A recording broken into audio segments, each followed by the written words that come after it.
it's a very important conversation because where the world is going to, we do not need just paper qualifications anymore. Tell us, I mean, just give us a brief as regards why this is very important right now. Well, globally, world economies are driven by skills, what your hands can do. And Nigeria should not therefore be different. We need to therefore refocus our educational system to produce skilled hands, not people with paper qualification, whether degrees or diplomas. We need to ensure that skills are delivered. That's what makes education functional. When we talk of functional education, it's basically producing people who have skills, who have entrepreneurship. Today, we are doing the complete opposite, producing products with certificates who cannot create jobs and who cannot even be employed. So our educational systems need to be re-engineered so that it can deliver on skills. It's fundamental. That's a good premise to start. So what does effective leadership in the skills ecosystem look like? Because leadership is key if this has to work in Nigeria. What does it look like in that skill ecosystem? And how is the MBTE positioning itself to make this vision real? Well, MBTE is the regulatory body. We are also the Secretariat of the National Council on Skills. This National Council on Skills is supposed to drive this agenda. And it's chaired by the Vice President, His Excellency, the Vice President of Nigeria. We have about 6 ministers, 7 governors, a number of, private sector bodies, including, the Dangote is the second, Alhaji Aliko Dangote is the second vice chair. The Minister of Education is the first vice chair. You have several other ministers. You have development partners. So the National Council on Skills is the body who has that responsibility of driving the skills ecosystem. Since the coming of this administration, we have had almost 4 meetings, more than the number of meetings of the previous 8 years. So there is a very positive hope that this ecosystem shall be repositioned so that it can deliver on its mandates. All right. One of the things that comes to mind when it comes to this conversation is the National Skills Qualification Framework. What really does it entail, and how does it bridge that gap between the informal skills and the formal recognition, especially when we're looking at millions of young Nigerians? Yeah. Well, the NSQF Nigerian Skills Qualification Framework gives us a very good template for us to drive skills development in Nigeria. It has recognized qualifications level 1 to 9. It has recognized both formal and informal. For the informal, it has what they call RPL, recognition of prior learning, whereby even roadside artisans can be properly recognized and certified. This will allow them to go for higher level training. This will allow them to be engaged in a number of national projects across the country. So the NSQF is the foundation. Our hope is we need to do all our skills training under the NSQF. At the moment, many stakeholders, ministries, and agencies are doing their skills training outside the NSQF. They are awarding certificates of attendance, which may not be better than the paper they are written on. They are also awarding foreign qualifications that were of colonial days. Like recently, we have seen qualifications like City and Guilds being reintroduced into Nigeria, something that happened during the colonial times. So we need to own our own skills qualification. We need to promote it. We need to project it. We need to show, our confidence in it so that we can have handshakes with other skills qualification across the world. So there is need for all stakeholders to carry out all their trainings, the MTTs, the NASAP, whatever. Let them award NSQ, which has been recognized even by the head of service. It's now in the federal scheme of service for the purpose of recognition. Industry is also accepting it because the NSQ is being driven by sector skill councils, which are private sector led. So with this, I think all stakeholders need to come on board on the NSQF so that we can now properly entrench it in our skills ecosystem. I mean, beautifully said. It now takes us then to the technical question, the TVET question about, vocation, training, education, which is often called like the base, the engine of development. And then, but Nigeria is yet to be seen in that, that fallback position.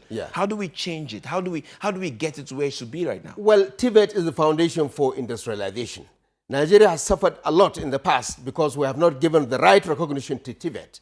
If you look at the number of technical colleges in Nigeria, we have only about 130 or so, while we have over 15,000 secondary schools.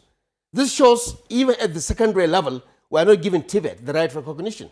We need to have equal number of, even more, if not more, TVET institutions at sub-tertiary level. And then we also need to allow polytechnics to take products from these technical colleges so that they can go for higher skills training. So TVET has suffered for so long. There is need really to reposition TVET.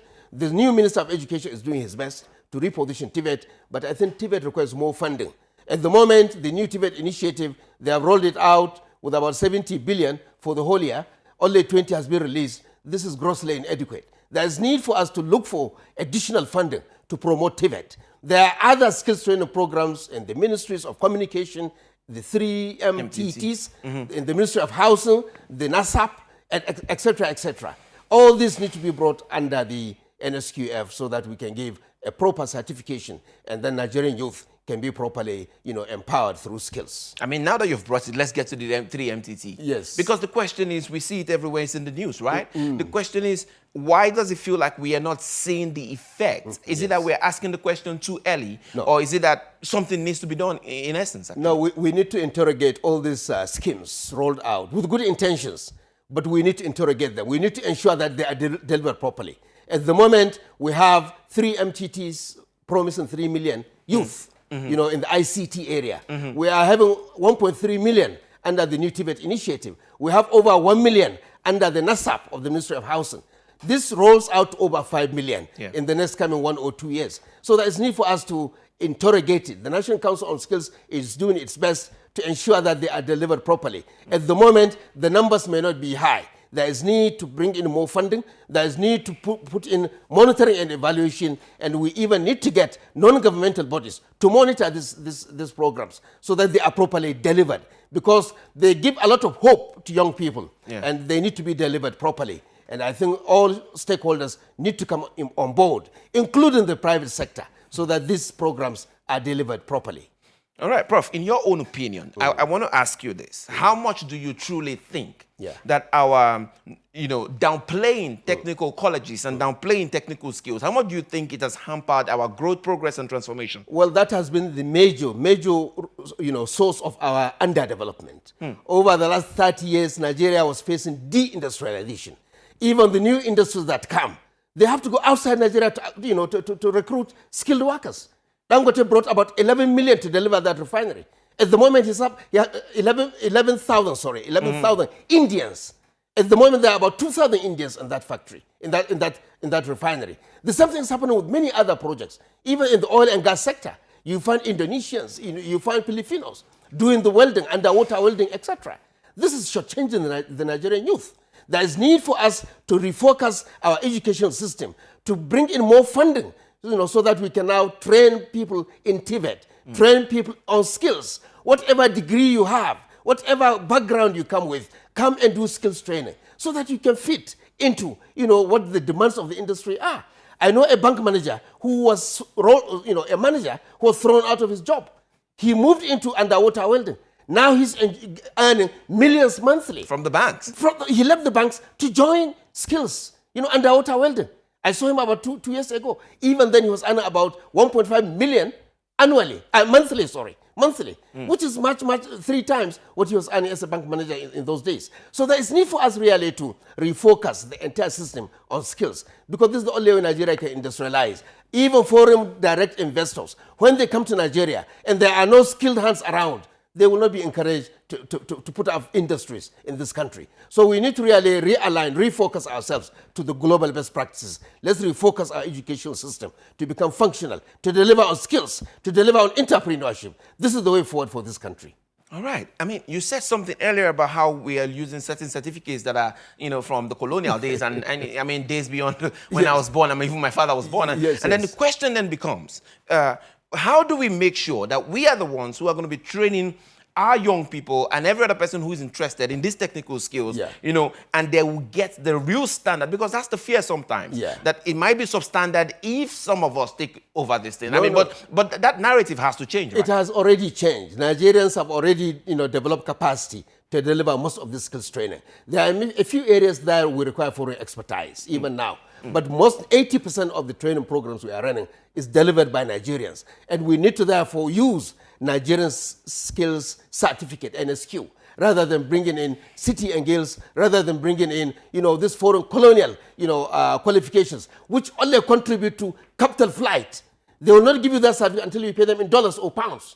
So for that reason, we need to refocus on the NSQF. We have enough capacity in this country. There are only a few areas that we may require foreign expertise. Those are already identified, and we are working towards bridging those gaps so that Nigeria can be self-sufficient in skills training. Nigeria should even support other African countries.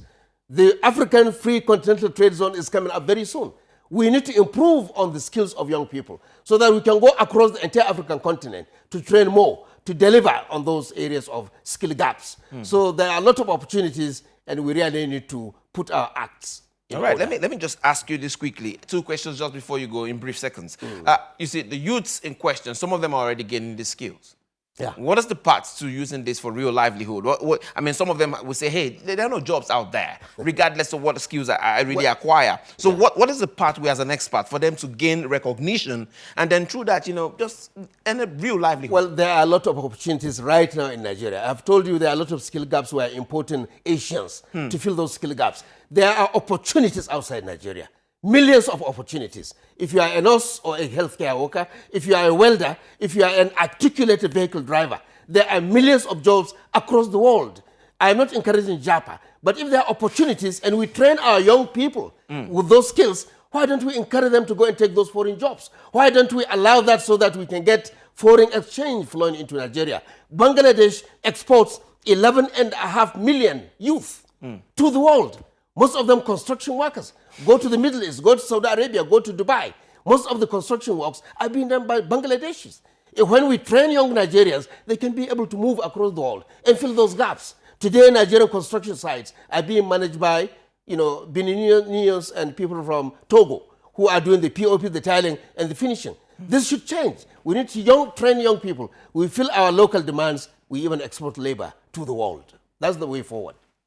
Prof, before I let you go, because I'm really it's very insightful because we need to wake up to these realities, right? And so before I let you go, if you had to redesign the education system, the framework upon which our education, stands today, what would you do differently? Number one, I will convert half of the Nigerian universities into polytechnics. That's the way forward. Unfortunately, our thinking is going upside down. We are doing it in the reverse order. China converted 600 universities in 2017 into polytechnics so that they can meet the demands of skills needed by industries across China and across the world. That's number one. Secondly, the curricula will change. I'm going to change the entire curricula so that we can put at least 50 to 70% skills content. Whatever you study in the university or in the polytechnic, you cannot graduate without a skills qualification. You may even read history, go and do skills in POP, electrical installation, or welding. Anything you have passion for, carpentry, furniture making, etc. So this is the way to go, so that we graduate Nigerian youth who have both knowledge, knowledge, skills, and, character. At the moment, we're only graduating people with character and knowledge. We need to add skills as a very important component. We need to bring in entrepreneurship so that young people, when they graduate, they'll not start roaming about looking for jobs. They can put sets together and go and set up a business of their own. That's what China is doing. That's why the Chinese youth are engaged, small-scale productions all over the country. We need to also improve on the, certain, areas like power supply, because that's one of the major problems facing small-scale industries in Nigeria. They cannot run small-scale industries using generators and diesel. It's not economical. We need to fix the power sector, and we can now reinvent the educational system so that it can deliver on skills and entrepreneurship.